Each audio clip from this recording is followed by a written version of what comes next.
Carl Jung uncovered a profound psychological force that dictates human destiny. While modern culture labels this phenomenon the matrix, Jung identified it as the collective unconscious.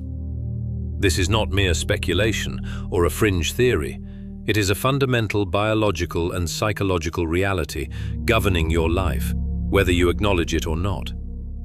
We operate under the comforting illusion of free will, yet the chilling truth is that our decisions merely follow patterns established millennia ago by people long dead.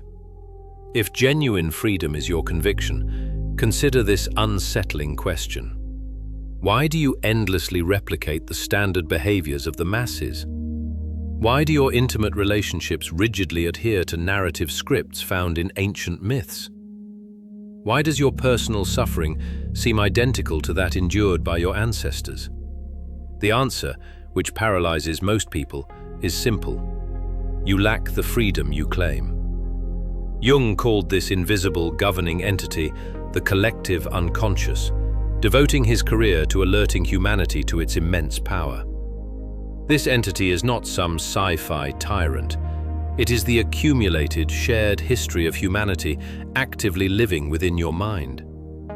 You inherited this programming at birth, and it has been directing your existence ever since.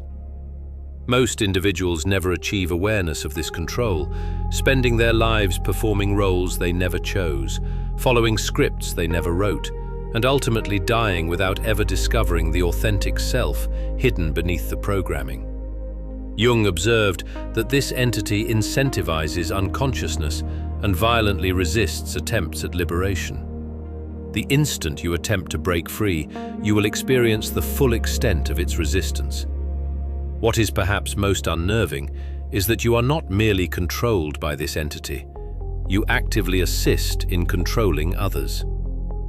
Each instance you condemn someone for deviating, you reinforce the matrix. Every moment you shame yourself for failing to conform, you nourish it.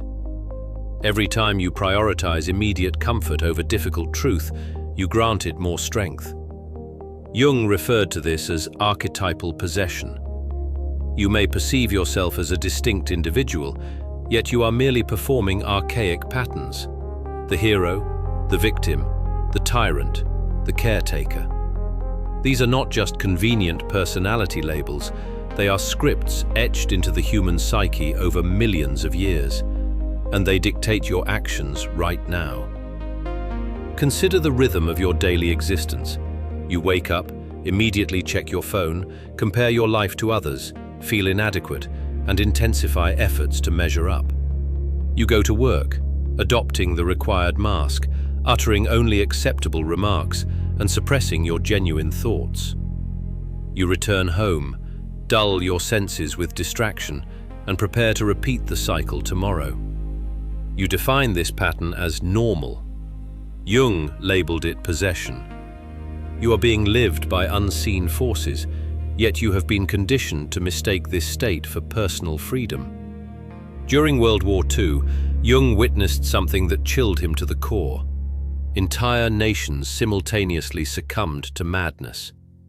Millions of people, previously considered rational and civilized, abruptly became possessed by a collective lunacy, committing atrocities they would have deemed unimaginable just a few years prior.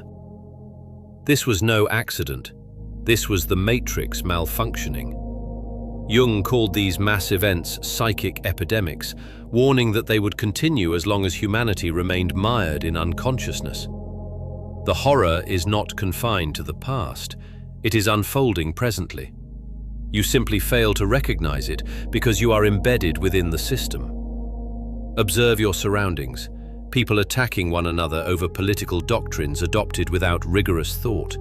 Entire communities ostracizing individuals who dare to question the reigning narrative.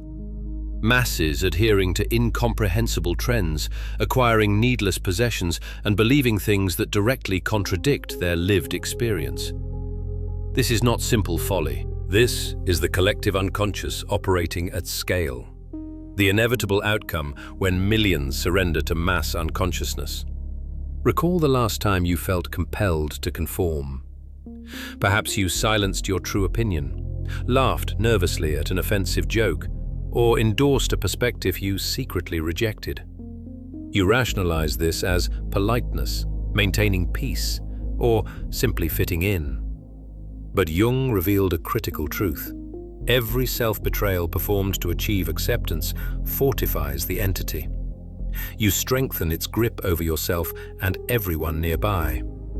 This is precisely how the matrix sustains itself, not primarily through physical coercion, but through your own voluntary compliance. Jung termed this mechanism the persona, describing it as the social mask worn in public interactions. Initially, the persona serves only as a tool, donned to navigate society and removed upon returning home. The peril arises when the mask is worn too long. It begins to consume the original face. You forget who resides underneath. The performance becomes your identity. The role usurps your reality. You transform into a supporting character in someone else's narrative, forgetting that you were ever anything else. Jung famously suggested that this is the mind's own agent Smith, social pressure enforcing uniformity until nothing remains of the original person. The most terrifying aspect of Jung's discovery is this insidious loop. The more vehemently you deny the control, the tighter its hold becomes. The entity feeds directly on your unconsciousness, gaining power every time you refuse to acknowledge its presence. This is why those who boast of the greatest freedom are frequently the most profoundly enslaved. They believe their choices are independent, yet they are merely adhering to an alternative set of scripts. The rebel is just as much a puppet as the conformist. The only difference lies in which strings are being manipulated. Contemporary society has assigned new terminology to this pervasive phenomenon: burnout, social media addiction, the unsettling feeling of being an NPC, a non-playable character, in a game controlled by others. Jung would immediately recognize these as mere symptoms of the singular underlying ailment. Perhaps those sensitive souls, often called empaths, are simply individuals whose awareness is already straining against the programming. You are not authentically living your life. You are being animated by forces you fail to comprehend. The tragedy is that you have been meticulously trained to define this state as liberty. Every time you scroll through social media, the matrix dictates who you should be. Every advertisement broadcasts programming defining what you should desire. Every news cycle injects collective anxiety directly into your nervous system. You absorb it all unconsciously, then wonder why you feel vacant, distressed, and directionless. Jung's insight provides the answer. You feel empty because you are not inhabiting your own existence. You feel anxious because you perceive the deep wrongness but lack the language to name it. And you feel lost because you have never truly encountered yourself. Here is the realization that caused Jung profound fear for humanity. Fail to awaken, and you die as a mere imitation of someone else. You will complete an entire lifetime without ever meeting your true self. You will pursue goals that were programmed into your system and fear things you were conditioned to dread. On your deathbed, the crushing clarity arrives. You never lived your own life. You served only as a vessel for the collective unconscious, perpetually reenacting patterns that predate civilization itself. However, Jung did not simply diagnose the affliction, he identified the cure. He named it individuation. He defined this process as the arduous task of making the unconscious conscious. This is the ultimate red pill, the genuine method for unplugging from the matrix. But you must grasp this immediate truth. This process is intensely painful. It necessitates confronting every uncomfortable reality you have fled. It demands the radical acceptance of the parts of yourself you have rejected. Furthermore, it will inevitably cost you relationships, comfort, and the soothing illusion of safety. Individuation begins with shadow work, and this is where the majority of individuals halt their progress. Your shadow is not limited to your negative attributes. It encompasses everything about yourself you have disowned.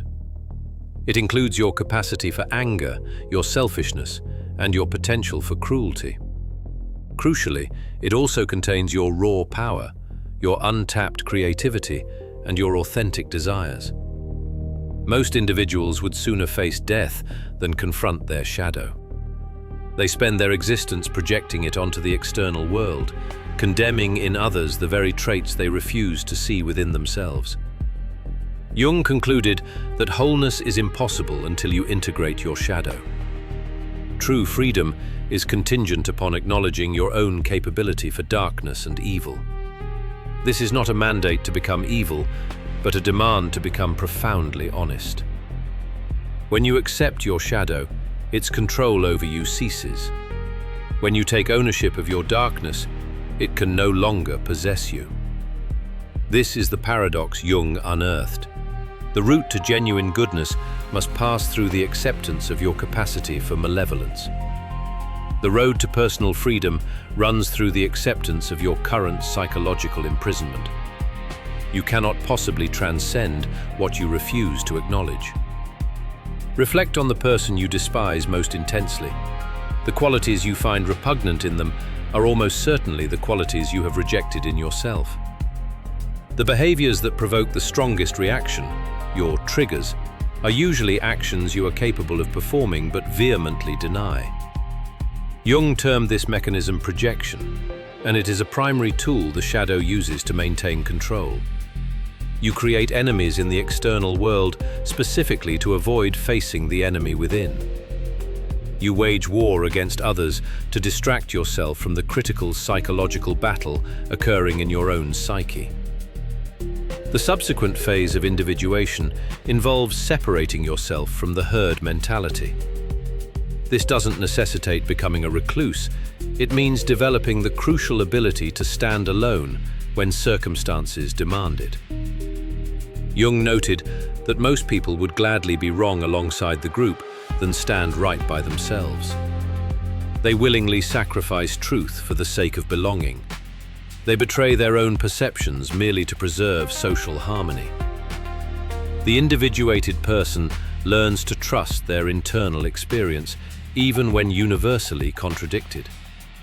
This is far more difficult than it sounds, as the pressure to conform is not only external, it is deeply internalized. You have assimilated the voice of the collective, which speaks to you through feelings of shame, waves of self-doubt, and the pervasive fear of being deemed different. Jung defined this as the internalized persona, which can prove far more oppressive than any outside authority. The core work of individuation is mastering the skill of discerning between your authentic individual voice and the voice of the societal programming. It requires persistently asking, whose thought is this? Whose desire is this? Whose fear is this? True freedom, as Jung discovered, is achieved by rendering the unconscious conscious. It is the practice of bringing awareness to the patterns that govern you, seeing the hidden scripts, and then making a conscious choice whether to continue them. This is not a singular achievement, but a rigorous daily practice. Every moment presents a stark choice. Will you react automatically based on the pattern, or will you respond deliberately from consciousness? Will you feed the matrix, or will you allow it to starve? Here is the crucial insight Jung grasped that is missed by most. The matrix persists because humanity requires it. We are psychologically unprepared for absolute freedom. The human psyche fundamentally demands structure. It needs myths, symbolic frameworks, and archetypal patterns to organize experience. The issue is not the collective unconscious itself, but the state of being unknowingly possessed by it. The problem lies in living unconsciously within a system that inherently requires consciousness to navigate. The individuated individual does not escape the collective unconscious. They learn how to interact with it consciously. They employ its deep patterns as useful tools rather than being utilized by them. They participate fully in the collective life without being psychologically devoured. They don the social mask when required, but they never allow themselves to forget it is a mask. This delicate, necessary balance is what Jung spent his life striving to teach. You cannot survive without the collective, yet you cannot truly live if you completely dissolve into it. Modern neuroscience now validates what Jung originally deduced through intensive clinical observation. Your brain is structurally optimized for social conformity. Mirror neurons ensure you unconsciously replicate the behaviors of those around you. Default mode network activity confirms that the majority of your thoughts lack originality. They are inherited patterns drawn from your culture, your family, and your species. The entity Jung called the collective unconscious is not some mystical concept. It is purely biological, the cumulative programming of human evolution operating within your nervous system. Research shows that as much as 90% of your daily decisions are processed unconsciously. You exist largely on autopilot, executing programs you never installed and cannot even perceive. The food you consume, the clothes you wear, the vocabulary you use, the core beliefs you hold. Most of this originates externally. Most of it was selected by the invisible entity Jung uncovered. Yet, here is the fascinating counterpoint. The same neuroscience that validates the dominance of unconscious programming also reveals the power of conscious awareness to override it. Neuroplasticity confirms that you possess the capacity to physically reconfigure your brain structure. Mindfulness research demonstrates that awareness itself fundamentally alters neural pathways. Jung was absolutely correct. Making the unconscious conscious is not merely philosophical, it is intrinsically neurological. Every time you intercept a pattern and consciously choose a different response, you are literally rebuilding your brain. The truly terrifying insight Jung desperately wanted you to grasp is this: in this moment, you are not inhabiting your own life. Your existence is being lived through you by patterns that predate language. Your thoughts are borrowed. Your desires are programmed. Your fears are conditioned. You function as a transmission device for the collective unconscious, broadcasting historical patterns you neither chose nor understand. This is not hyperbole. This is your verifiable psychological condition, and it will persist until you initiate the awakening process. However, awakening requires a sacrifice most people are unwilling to make. It demands you question absolutely everything. Your core assumptions about right and wrong, your expectations concerning how life should unfold, your fundamental identity as a good person, a successful person, or a normal person. All of these are constructs of the matrix. All of these are programs running in your psyche, and every single one must be thoroughly examined if you hope to attain freedom. Jung recognized that the entity controlling the matrix employs a brilliant defense mechanism. It skillfully persuades you that you are already awake. It provides the illusion of choice while keeping you firmly tethered to the underlying script. You believe you are rebelling, but you are only playing the prescribed role of the rebel. You assume independence, yet you are simply following a different set of instructions. Genuine awakening only occurs when you see through all programs, including the ones that promise liberation. This is why Jung's body of work is more psychologically disruptive than any conventional conspiracy theory.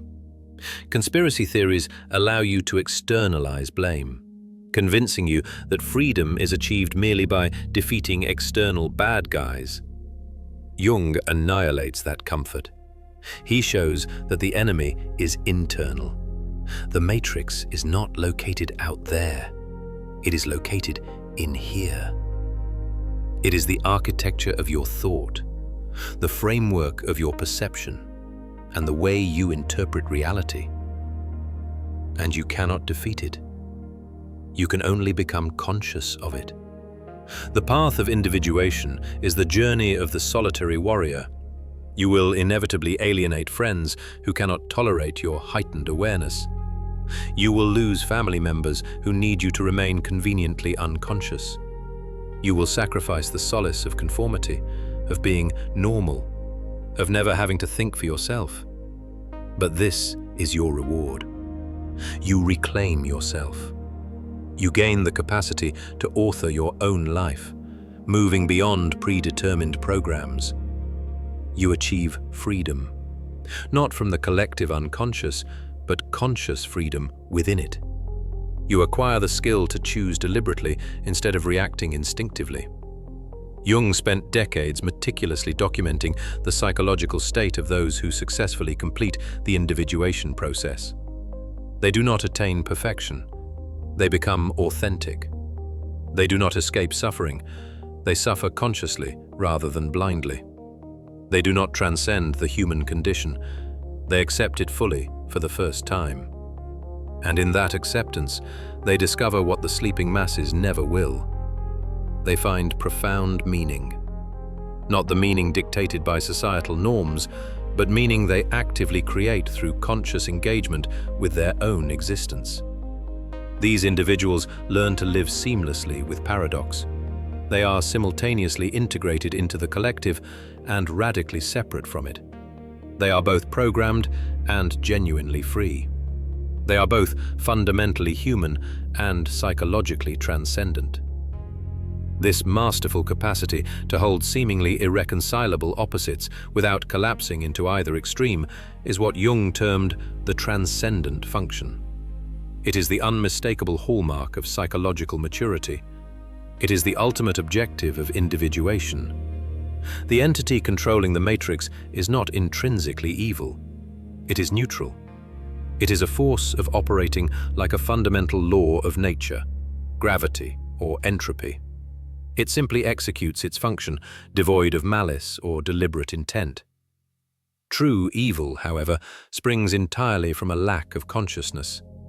This genuine evil manifests when individuals become possessed by internal patterns they fail to comprehend, forced to act out inherited scripts they had no part in composing. They inflict pain upon themselves and others because they are essentially slumbering, utterly absent from the steering wheel of their own existence. Carl Jung's most profound insight was identifying consciousness itself as the ultimate cure. The remedy is not knowledge, nor is it raw information, but rather the unflinching, direct awareness of the psychological reality unfolding within your own psyche. This awareness reveals why the door is already unlocked. The matrix is fundamentally not a high-security prison trapping you inside. It is a consensual trance state that you actively choose.